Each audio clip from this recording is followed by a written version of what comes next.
నమస్తే. బనకచెర్ల ప్రాజెక్టు, అసలు బనకచెర్ల ప్రాజెక్టు ఏంటి? ఈ యొక్క బనకచెర్ల ప్రాజెక్టు గురించి తెలుగు రాష్ట్రాల మధ్య వివాదం ఏంటి? ఈ యొక్క బనకచెర్ల ప్రాజెక్టు వల్ల ఆంధ్రప్రదేశ్కి లాభం ఏంటి, తెలంగాణకు నష్టం ఏంటి, ఆంధ్రప్రదేశ్ పెట్టిన ప్రతిపాదనలు ఏంటి, తెలంగాణ చెప్తున్న అభ్యంతరాలు ఏంటో మనం ఒకసారి తెలుసుకుందాం.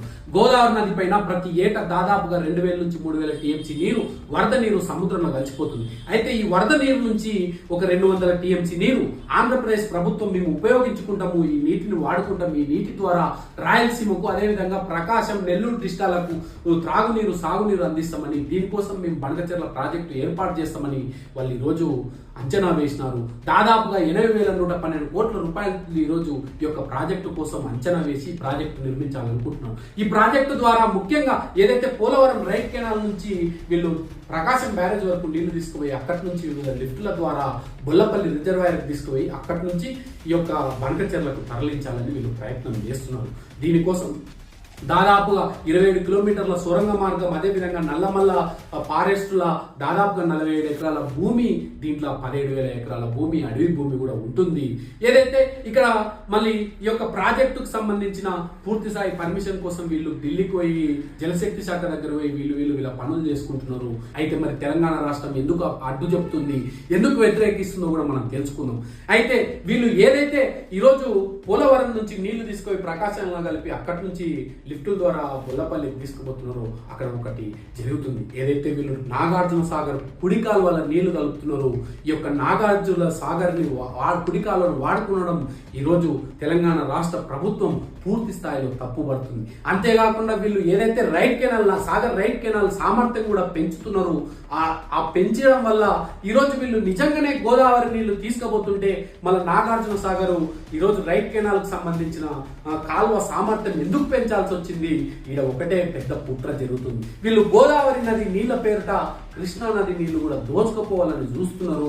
ఈరోజు ఒకసారి మనం ఆలోచించినట్టయితే ఏదైతే శ్రీశైలం నుంచి వచ్చే పోతిరెడ్డిపాడుకు సంబంధించిన ఆ రోజు పోతిరెడ్డిపాడు 1 టీఎంసీ తోటి మొదలై ఆ రోజు వరద నీరుని తీసుకుపోతామని దాన్ని ఇప్పుడు దాదాపు 8 టీఎంసీలకు పెంచి ఈరోజు మన కృష్ణా నీళ్లు ఎక్కువగా తీసుకుపోతున్నారు. ఈరోజు వాళ్ళు దోపిడీ చేస్తున్నారు. ఈ విధంగా ఈరోజు మళ్ళీ సేమ్ ఇప్పుడు కూడా అంతే. ఈరోజు ఈ యొక్క నాగార్జున సాగర్ కుడికాలువ సామర్థ్యాన్ని పెంచడం వల్ల ఇప్పుడు మనకి గోదావరి నీళ్లు పోతున్నాయా లేకపోతే కృష్ణా నీళ్లు పోతున్నాయి కూడా మనకు అర్థం కాని పరిస్థితి. ఈ రోజు మళ్ళీ వాళ్ళు బొల్లపల్లి ప్రాజెక్టును కూడా వాళ్ళు 150 టీఎంసీలో లేకపోతే సామర్థ్యం ఎంతనన్నా పెంచుకొని కానీ మళ్ళీ అక్కడికి నీళ్లు గోదావరి నీళ్లు పోతున్నాయా, కృష్ణా నది నీళ్లు పోతున్నాయా, అక్కడ ఏ నీళ్లు ఎంత ఉంది, లోతు ఎంత అని కొలిచే పరికరాలు కూడా ఏర్పాటు చేస్తలేరు. పక్క రాష్ట్రమైన మన రాష్ట్రం అనుమతి కూడా తీసుకోకుండా ఎలాంటివి లేకుండా వాళ్ళు ఏకపక్షంగా ఈ యొక్క ప్రాజెక్టు నిర్మించాలని కూడా ఈరోజు పోతున్నారు. దీనికి ఏదైతే ముఖ్యమంత్రి రేవంత్ రెడ్డి గారు, ఉత్తమ్ కుమార్ రెడ్డి గారు పూర్తి స్థాయిగా వ్యతిరేకించి ఈరోజు మనం చూస్తున్నట్లయితే ఈరోజు మనకు రావాల్సిన వాటా 968 టీఎంసీలు గోదావరి నది పైన కూడా రావాల్సి ఉండే. మళ్ళీ మన వాటా మన లెక్కలు ఇప్పుడు మన ప్రాజెక్టులు కూడా తెలంగాణ గోదావరి నది పైన మన ప్రాజెక్టులు కూడా ఉన్నాయి. మరి ఆ ప్రాజెక్టులకు ఇంతవరకు పూర్తి స్థాయి పర్మిషన్స్ రాలే. ఏదైనా కొత్త ప్రాజెక్టు కడదామంటే కూడా చంద్రబాబు నాయుడే స్వయంగా లేఖ రాస్తారు, లేకపోతే ఇతరత్ర ఆంధ్ర నాయకులు లేఖ రాస్తారు. మళ్ళీ మనం నష్టపోతాం, అది నష్టపోతామని. మరి ఇప్పుడు ఎలాంటిది కూడా తెలియకుండా దాదాపు 200 టీఎంసీ నీళ్లు వీళ్ళు తీసుకుపోతామంటే మనం చూస్తూ ఎట్లా ఊరుకుంటారు? మీకు ఇంతకు ముందే చెప్పిన పోతిరెడ్డిపాడు దగ్గర కూడా ఇదే విధంగా ఆ రోజు రాజశేఖర రెడ్డి గారు ఉన్న పోతిరెడ్డిపాడు దాన్ని ఇంకా మా వరద నీటిని తీసుకుపోతామని ఆ రోజు కూడా సామర్థ్యాన్ని పెంచుకొని ఆ రోజు నీళ్లు తీసుకుపోతే ఈ రోజు దాదాపు 8 టీఎంసీ నీళ్లకు కూడా ఈ రోజు ఆ యొక్క పోతిరెడ్డిపాడు నుంచి కూడా నీళ్లు పోతున్నాయి.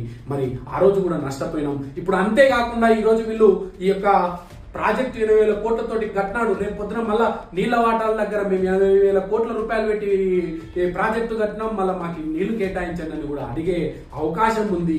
వీటన్నిటిని చూస్తే వీళ్ళు ఏదైతే ముఖ్యంగా గోదావరి వరద నీటి పేరిట తెలంగాణ రాష్ట్రం నుంచి నీళ్లు దోచుకునే ఒక పెద్ద కుట్ర అనే విషయం కూడా ఈరోజు మీ అందరికీ తెలియజేస్తున్నాం. ఆ విధంగా ముఖ్యమంత్రి రేవంత్ రెడ్డి గారు కూడా ఏదైతే ఈ యొక్క ప్రాజెక్టుని ఎట్టి పరిస్థితులు ఆపాలని ముఖ్యమంత్రి రేవంత్ రెడ్డి, ఉత్తమ్ కుమార్ రెడ్డి ఢిల్లీకి పోయి జలశక్తి వాళ్ళతో, నీటిపారుదల శాఖలతో అందరితో కూడా ఈరోజు వాళ్ళు మాట్లాడి ఈ యొక్క ప్రాజెక్టుకి టెండర్లను పిలవద్దండి, ఆపండి అని కూడా ఈరోజు చెప్తే కేంద్రం కూడా దానికి స్పందించి ఆపింది. ముఖ్యంగా ఇంకో విషయం చెప్పాలంటే ఏదైతే ఈ యొక్క బనకచెర్ల ప్రాజెక్టు ఈ ఆలోచనలన్నిటికీ బీజం వేసేది ఇప్పుడున్న కేసీఆర్ గారు, ఏదైతే మాజీ ముఖ్యమంత్రి కేసీఆర్ గారు అప్పట్లో రాయలసీమని రత్నాల సీమ చేస్తా, రాయలసీమని మంచిగా నీళ్లు అందిస్తా అని కూడా చెప్పి లేనిపోని ఐడియాలు ఇచ్చినది కూడా ఈ యొక్క కేసీఆరే. ఈ యొక్క బనకచెర్ల ప్రాజెక్టుకు పునాది వేసింది కూడా కేసీఆర్ అనే విషయం కూడా ఈరోజు మీ అందరికీ తెలియజేస్తున్నాం. ఆ రోజు తెలంగాణ రాష్ట్రంలో 10 ఏళ్ల అధికారంలో ఉండి తెలంగాణ రాష్ట్రం ముఖ్యంగా నీళ్లు నియామకాలు అనే ఉద్యమం చేశారు. తెలంగాణ తెచ్చుకున్నాం కానీ 10 ఏళ్ల అధికారంలో ఉన్న కేసీఆర్ సోయి లేకుండా ఈ యొక్క నీళ్లను పట్టించుకోలే, నియామకాలను పట్టించుకోలే, ఇట్లా తెలంగాణని తాకట్టు పెట్టినాడు ఆంధ్ర కాడ అనే విషయం కూడా ఈరోజు మీకు తెలియజేస్తున్నాం. ఏదైతే తెలంగాణ రాష్ట్రం తేవడంలోనూ ఈరోజు తెలంగాణ రాష్ట్ర హక్కులు కాపాడుకోవడంలోనూ కూడా కాంగ్రెస్ పార్టీ ముందుండి ఉద్యమం చేస్తుంది, ఈరోజు ఫైట్ చేస్తుంది. తెలంగాణ రాష్ట్రానికి అన్యాయం జరగకూడదనే ఉద్దేశంతో ఈరోజు ఆ ప్రాజెక్టుకి వ్యతిరేకంగా పోరాడుతుందనే విషయం కూడా తెలంగాణ రాష్ట్ర ప్రజలందరికీ కూడా తెలియజేస్తూ జై హింద్, జై తెలంగాణ.